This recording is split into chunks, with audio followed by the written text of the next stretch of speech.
Spectre Vision Radio. How well do you know Japan?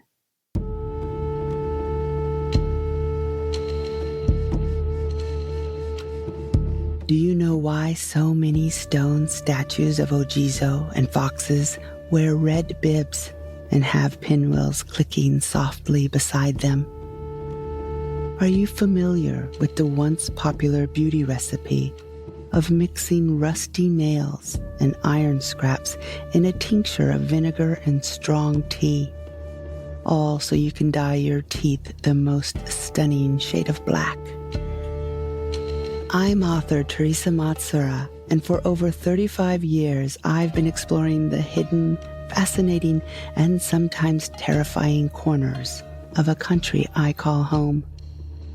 If you too are charmed by Japan and want to learn a little more about these obscure bits of culture, or if you just want to put on your headphones, close your eyes, and relax while listening to me tell you about a yokai that licks the scum from your drain with its disturbingly long tongue, then Uncanny Japan is for you. Now broadcasting from Spectre Vision Radio. You can find and follow me on Spotify, Apple Podcasts, or wherever you listen. Dewa Mata. When you have a sec, please rate and review us on Apple, Spotify, or whatever platform you listen on. It helps those who can't sleep throughout the night find us.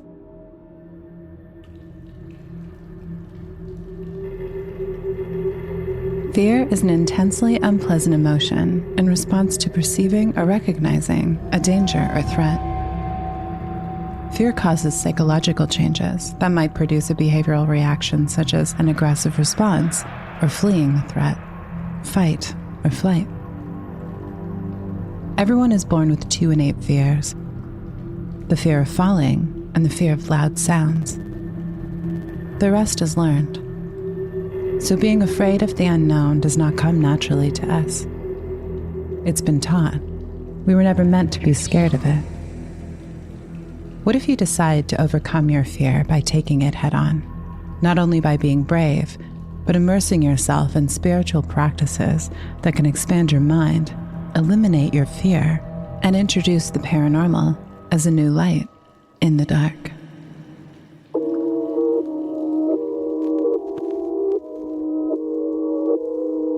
Welcome to the world beyond the veil. This is Geist.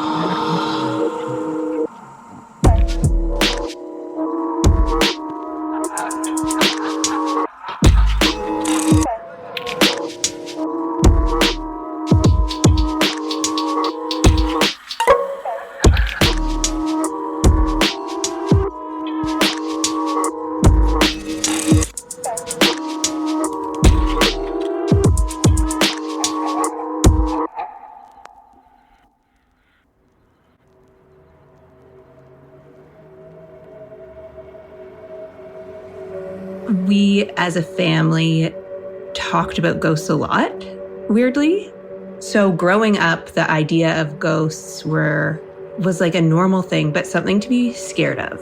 Like it was something I think my parents used.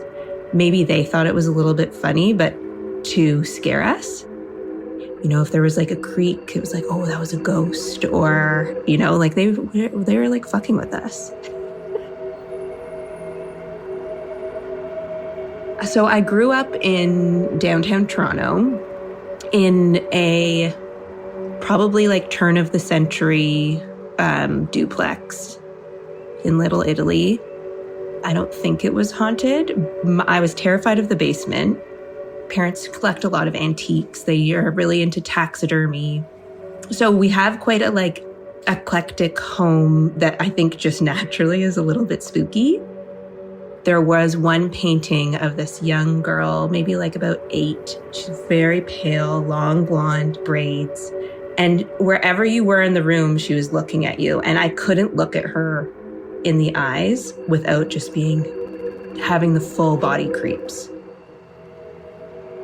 Honestly, my parents still have the painting and I can't look at it. I'm 40.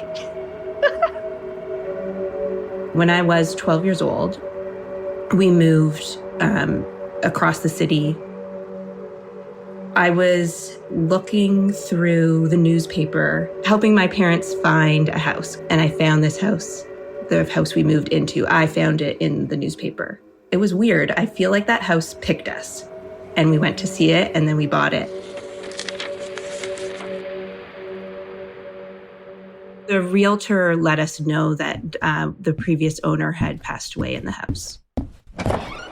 Although I think the house did choose us, there was something unsettling in the house.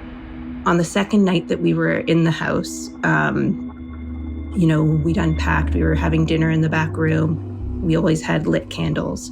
We were sitting around, my mom, my dad, my sister.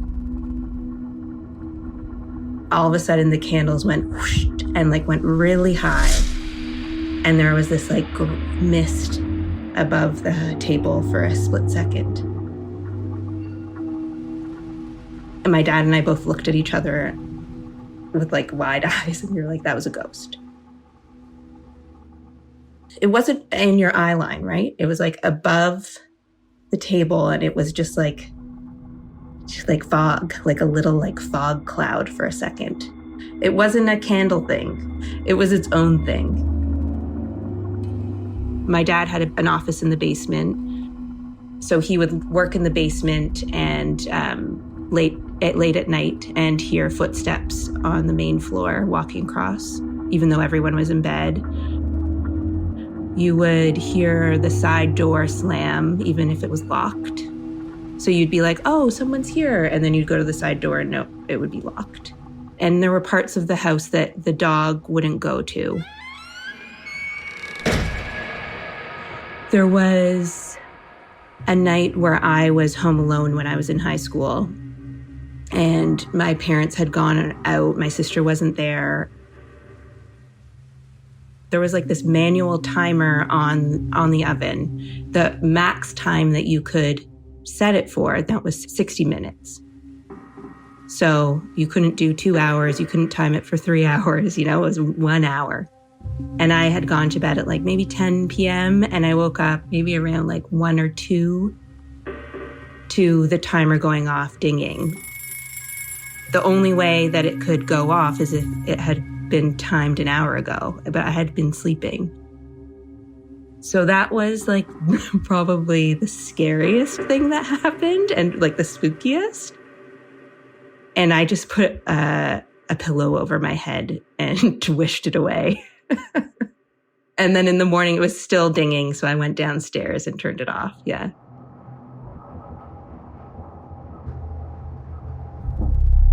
So one night I went to bed and I recall waking up and feeling like there was somebody in my room, but I was in full sleep paralysis. And I was trying to scream, but I couldn't. Not being able to control any part of your body or yell for help. It was like a heavy feeling in the room. I've never had it since. It's not like I suffer from sleep paralysis. It was this isolated event in that home.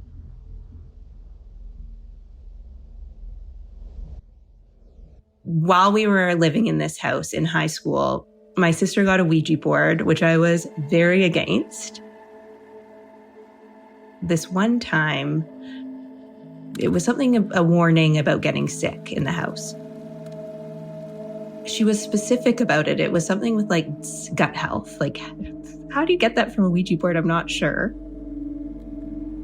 And then my cat got sick and died.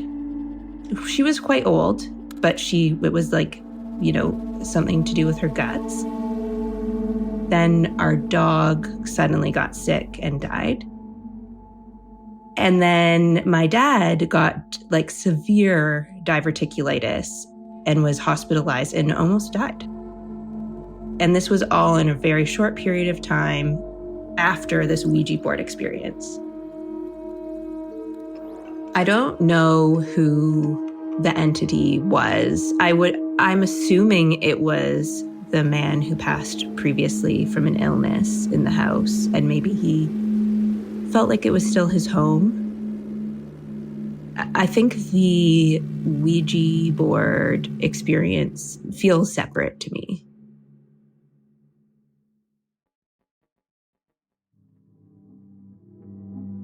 Fast forward to university, I went to Dalhousie, which is in Halifax. Halifax is also very well known because of the Halifax explosion. When I was in my fourth year, I lived with 3 of my friends, and we were in a house right across from a cemetery. My bedroom was the first bedroom in the house. There was a sidewalk, a road, and then this huge cemetery.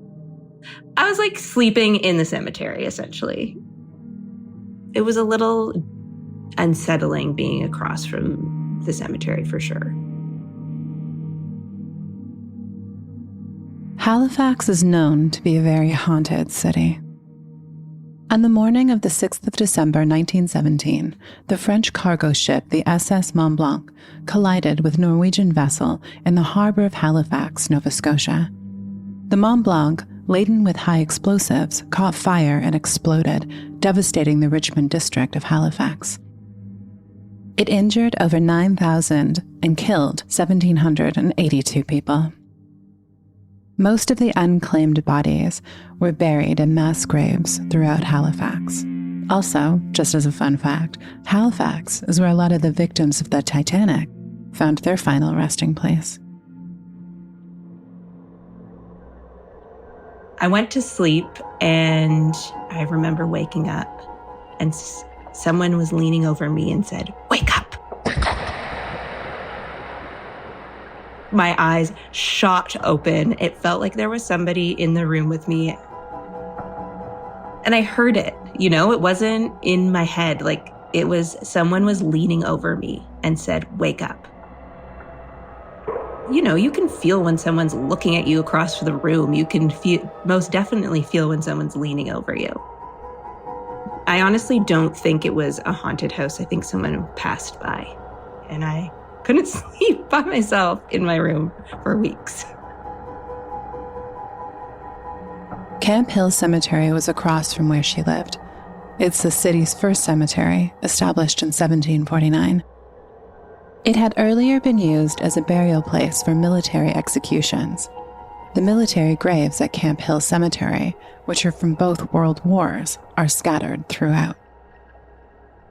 Soldiers were often woke out of a dead sleep by their commanding officers to go to war.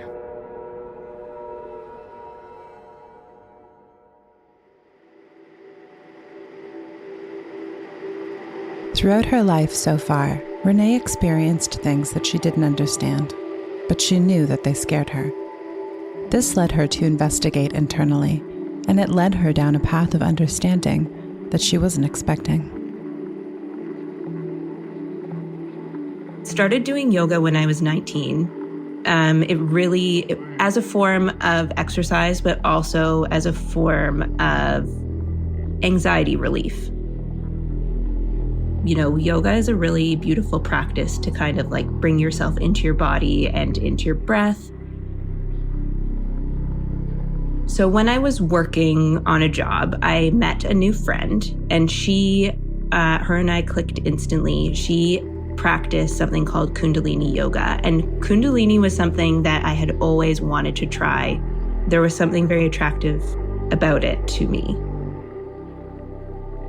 So Kundalini yoga is a school of yoga that's influenced by Shaktism, Tantra, schools of Hinduism. So basically, Kundalini focuses on the awakening of Kundalini energy, which is like the energy up your spine that is like life force energy. There's a lot of chanting and breath work as well as movement.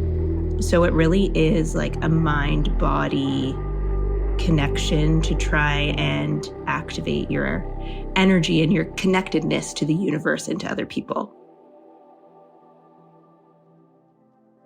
My friend invited me to go to this Kundalini retreat a couple of hours outside of LA. And it was with this kind of up-and-coming famous teacher named Guru Jagat. Never done Kundalini, and here I was going to a full 3-day retreat in the mountains and just going head first. Waking up at 4 a.m., doing yoga for the day, really going for it. But then Renee encountered something she wasn't expecting. I was in meditation, sitting in a room full of maybe 100 women. I felt very calm, centered, and grounded. This woman came and sat with me on my mat, right in front of me. And I can see her, but she's not there. But I'm seeing her in my mind and I'm feeling her there. But she was there. It wasn't bad and it wasn't, I don't know, it just was. She was sitting there on my mat, cross-legged, her hair up in a gray bun, and she was just sitting there with me. And that lasted I don't know, maybe 20 minutes. She was just there with me. And then it was done. But I could feel her after that for a little bit. That was kind of the first time where I'd had a prolonged presence with me. So when she was sitting on the mat with me, I remember thinking this is pretty weird, wondering what was going on, who is this woman? Why is she here? Am I hallucinating? I feel with all of these experiences, there's always an element of am I losing my mind? Am I crazy? I feel it was a calm experience. There wasn't fear. There was just I just knew she was there and that was okay. I do wonder why she did come sit with me. I'm not sure. I feel maybe it was to show me that the spirit world doesn't need to be scary. It doesn't, we don't always need to be scared of it. I think that she was a spirit related to that space. I told my friend right away and she was oh, that's wild. The reason you're doing these postures and these poses and these chants is about connecting. I think what it did is it opened me up. I don't think Kundalini is a key to the spirit world. I think what it did was it opened up something that was already there for me. I don't think it removed the fear for me. I think it just showed me another side of it. Because what happened later was pretty terrifying. I started doing Kundalini, not really thinking about much more than this was a really nice practice that made me feel good. I can really feel my energy. I can feel how big my energy field becomes. It's very physical. Even though you can't see it, there is this weird, tangible, energetic element. Since starting this Kundalini journey, the relationship with the spirit world, the other side, has definitely become a lot more apparent. Not everything is what it seems. I think there's a lot more going on. I literally went thinking that this would just be a calm, grounding, maybe a nice outlet for my spirituality. And meanwhile, it sent me on a roller coaster ride.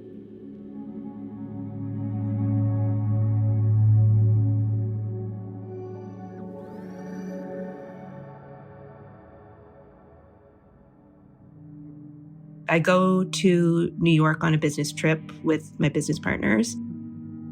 Found this cute little Airbnb, 2 rooms, maybe 4 floors up, right on Bowery.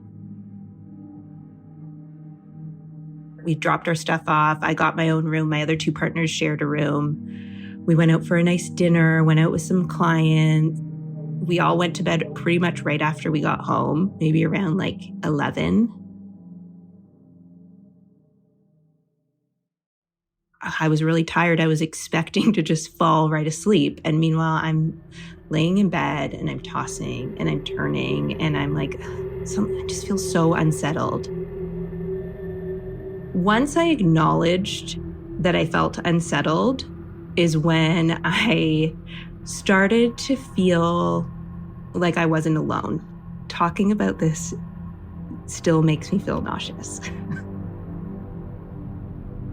I was like, maybe I'll just go to the bathroom, take a little walk, try to like shake it off. I get out of my room and I have to walk down a hallway to get to the bathroom. I get into the hallway and I feel this like blanket of heaviness. Like just this very, very tangible, energetic, like heavy feeling. And I feel like I'm almost brought to my knees with a nausea. I start like feeling really, really anxious, like I need to leave. Like I have this dread, this dread that I don't think I've ever actually felt, that I need to leave this place. And then I just start picturing like blood everywhere. And talking about this makes me feel really emotional. You can't see any of this. You have these things that are happening to you, but you can't see them, is when you're like, well, am I losing my mind? But then I start getting these shivers. Full body shivers over and over again. I'm freezing. My jaw is chattering and I have never seen my arm hair stand up like that before. And I'm scared. So I go and I wake up my business partner and I tell her, I'm like, I think there's something going on here. I don't know what it is, but like it's telling me that we need to leave and we can't leave because it's like 2 a.m. We're in downtown New York and we have nowhere to go. And she looks at me and like sees I'm chattering, like I am uncontrollable chatter in my jaw, and she sees my arm hair on end and it's like not going away. She's like, okay, let's turn on the TV. Let's try to calm down. But none of it goes away. It's like the chills and the hair on end is like just staying there. And so she gets me a little bit of Ativan. She's like, okay, if this is anxiety, like I'm going to give this to you. You'll feel better. I take it and it does nothing. The experience in this apartment starts to escalate. We're sitting watching TV and then the toilet starts flushing. And it flushes over and over and over. And it's not like a running toilet. It's like someone's flushing the handle. And I went into the bathroom and I jiggled the handle and it wouldn't stop. For some reason, it doesn't seem like the scariest part to me. The feelings were the scariest part. And she's feeling part of this too, and then seeing what I'm going through. Choose a random baking show, and it's like a baking show where they're like making cakes inspired by like a horror film or something. And then we do this with 2 different shows, and they're both like murder related. That was really odd. The shivers and that all kind of started to dissipate as it got closer to like light. Once it was like 6 or 7, we packed up and we left. And then I did some like Google searching afterwards to be like, is there a haunting there or like something? But I couldn't find anything. But all I found was that it was near the area of like where the whole like Gangs of New York kind of thing was. Renee's investigating didn't stop there. She couldn't shake the experience she had, and she was about to find out why.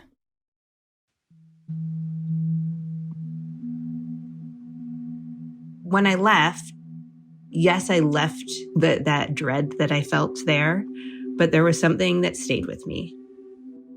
I think I tried to ignore it I had been seeing an energy healer, so I messaged her telling her my experience, and she put me in touch with a shaman. Like 5 days after I got home from New York, I went to see this shaman. I told her about my experience while she was like tapped in to my energy. The shamanic work that I've done, you do journeying.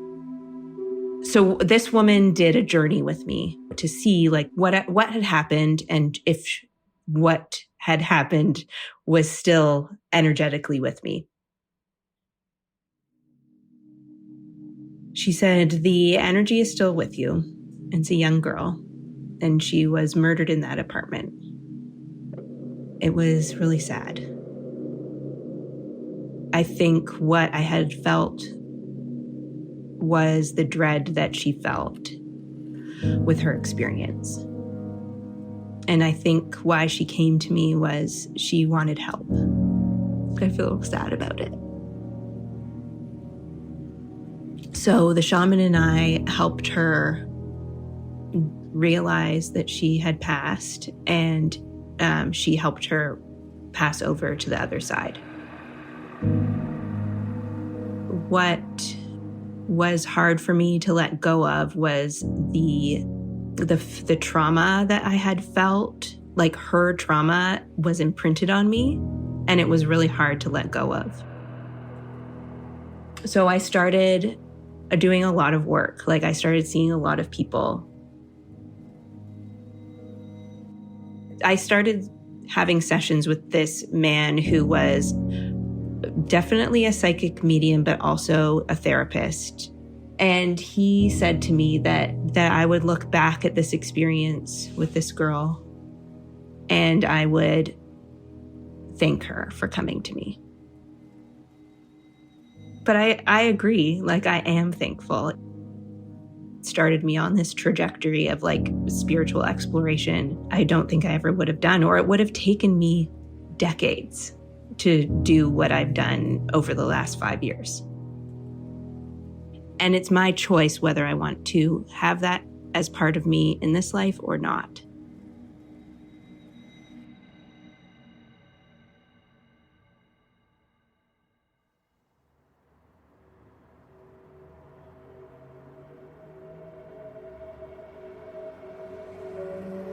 I think there was a point where I was really scared of the spirit realm. When we look at things with fear, that's because of a narrative we've given it that's based in our conditioning. So if we're scared of ghosts, it's because there's a narrative there that we've been told to be scared of it. And trying to figure out my place and where I fit into this like web of life. Because I think there's a lot going on that we don't understand, and maybe that we put up blinders to. I think we can all feel the energies, I think, to different degrees. It's just whether we're open to it or not. I think something to take away is that once we leave our bodies, there's more. And I think it just opens up this whole can of worms. Like, what does it all mean?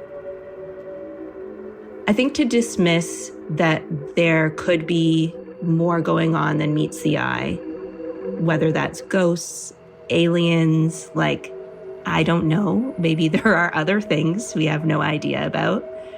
I think to dismiss that is pretty closed off, considering we only use a small portion of our brains. This isn't just a ghost story. Starts as a ghost story, but it's actually about my developing spiritual journey. I'm still on this roller coaster. I have not been able to get off. And I know you're in the ghost story telling business, but I think that that's only a part of this story. I'm still scared. You know what? And I say that so matter of fact, but like, I'm still scared. I'm not trying to scare you, but I hope you are a little scared.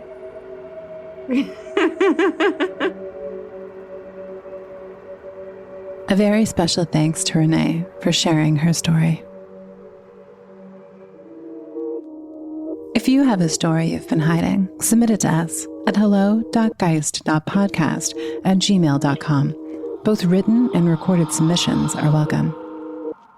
Geist is directed and edited by Danielle Matar. Original music and FX by Beau, Jensen. Mixing and sound by Adam Esker. Geist logo is by Carruthers.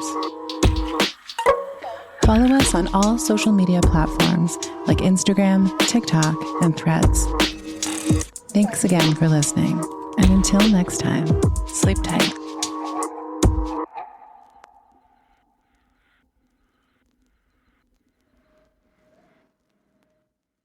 Now receiving frequency transmission.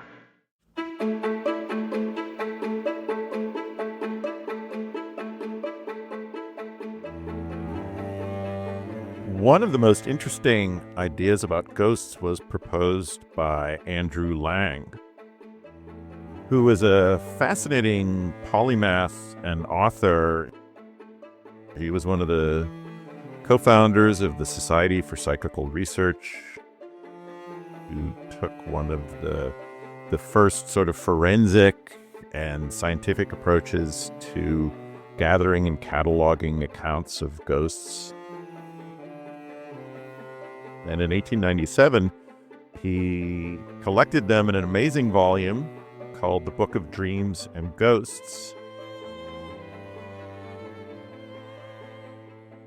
And in the Book of Dreams and Ghosts, Lang proposed the unique idea that ghosts may be the effect or the emanation caused by a dead person dreaming, and in effect projecting into the mind of those living. And that's a fascinating concept, that when you encounter what seems to be a ghost, you may actually be making contact with a dead person dreaming.